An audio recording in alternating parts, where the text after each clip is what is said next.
Have you ever wondered why you work so hard, staying busy all day, yet still feel like you have not made any much progress? This is the experience for most of us, and this is what is this book is trying to articulate.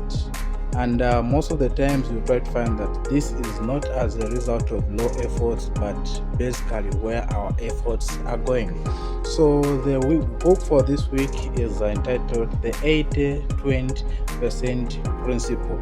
It is also known as the Pareto Principle. So achieving more with less.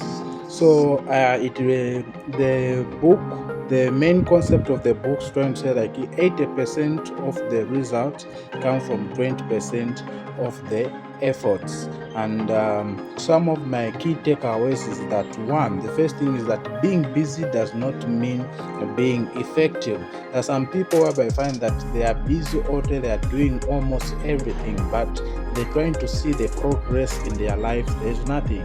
They are trying to spend a lot of time trying to do on things that give them low results. So being busy does not mean being effective. So you need to be able to understand, like, in as much as you can be busy every time does not mean that that is equivalent to being effective. It depends. It also matters why you try to put your effort.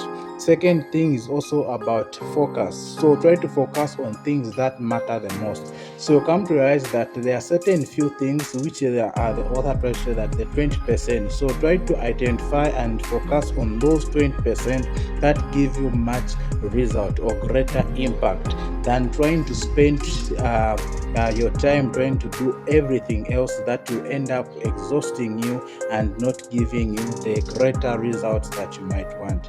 In short, in other ways, also say like not everything matters.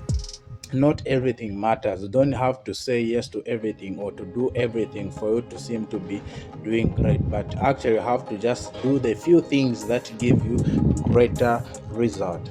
And then the third takeaway is that success comes from focus, not overload. So success is about focus, not overload. So you might be doing everything but still fail. But for example, I can give an example, like maybe in your business you might be able to focus on certain products, on certain things that can try to give you maximum profit. Then it's not about selling everything. You may sell everything but you still fail. You find that that person maybe only sells one thing there, you still be able to do well. It's also maybe in a talk of studies. There are some people whereby they can study even for 8 hours, 10 hours, they study almost the whole day, but they are still failing. But there says that one person might even study just even for a few hours there, and just for a short time they'll still be able to understand and grasp the major concepts and be able even to do well. So it's not about how long you study or how long you take or overloading yourself, but it is trying to know what really matters. Those are some of the key takeaways. And then lastly, also, this is one of the most important things that most of the important results come from those great small things that you try to do, and you need to be able to identify them. So how can you try to identify them? You need to make sure that you try to track your time, what you spend on your day and most other activities. Try to figure out what you do and be able to track them accordingly. You'll be able to identify that which gives you greater success and that which just tries to take most of your time. And then the author also tries to articulate that we need to be able to put our task into different goals, into different categories. So there are those which matter the most, matter the most, like because them like the agent and also important. There are also those which are agent but not important.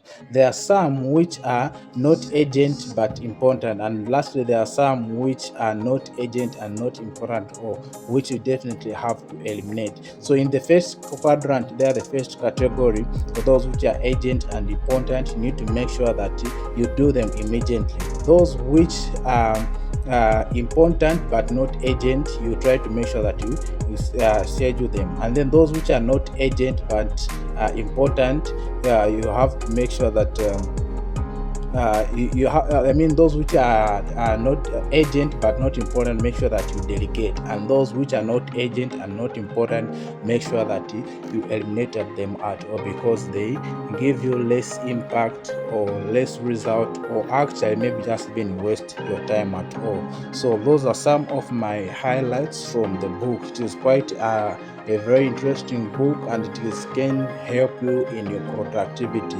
Make sure that you stay focused and try to do the 20% that produces 80% of the results. Stay with me on this journey as we keep on exploring and reading more books. I'm coming up with another interesting video next week. Thank you very much.